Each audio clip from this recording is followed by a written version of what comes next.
17956.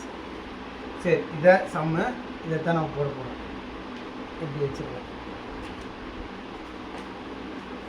First இதை இந்த number என்னன்னா பார்ட்டிஷன் பண்ணணும்.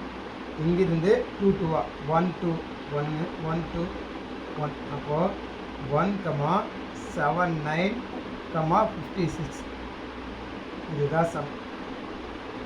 இதில் வந்து ஃபஸ்ட்டு டேபிள்ஸ் பார்த்தீங்கன்னா ஸ்கொயர் ரூட் எந்த நம்பரோ அதே நம்பரால் பெருக்க வரக்கூடியது தான். அதுதான் ஒன்றுங்கிறதுனால ஒன்றே போதும். 1 1s are 1.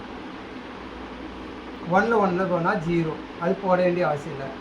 நெக்ஸ்ட் ஸ்டெப்பு இதை கீழே இறக்கிறோம். 79. இந்த நம்பர் கீழே இறக்கும்போது இதை 2ஆல் மல்டிபிள் பண்ணிக்கணும். அப்போ 2 1s are 2. புரியுதா? இதுக்கப்புறம் தான் நம்ம அடுத்த ஸ்டெப் போகணும். இங்கே 9 இருக்கிறதுனால ஸ்கொயர் டேபிளில் எது 9 வருதுன்னு பார்க்கணும். 1 1s are 1, 2 2s are 4, 3 3s are 9. 3 வருது. அப்போது 3ல் ட்ரை பண்ணிக்கலாம். 3 இங்கே 3 3 3s are 9, 3 2s are 6. 69ல் 9ல் 9 போனால் 0, 7ல் 6 போயிட்டா 1. நெக்ஸ்ட் ஸ்டெப்பு இதை அப்படியே கீழே இறக்கிடுறோம். 56. சரியா? இப்போ அடுத்து இந்த நம்பர் கீழே இறக்கணுமா? 2 அப்படியே இறக்கிறோம். ஏன்னா ஆல்ரெடி இதை 2ஆல் மல்டிபிள் பண்ணலை. 3 இறக்கும்போது இதை 2ஆல் மல்டிபிள் பண்ணி 6ன்னு இறக்கிறோம். அடுத்து இங்கே 6 வருதுனால 6 டேபிள் 6 வர மாதிரி என்னென்னு பார்க்கணும். எப்படி பார்த்தீங்கன்னா 2 2s are 4, 3 3s are 9, 4 4s are 16. அப்போ 4ல் போடலாங்க. போட்டு ட்ரை பண்ணலாங்க.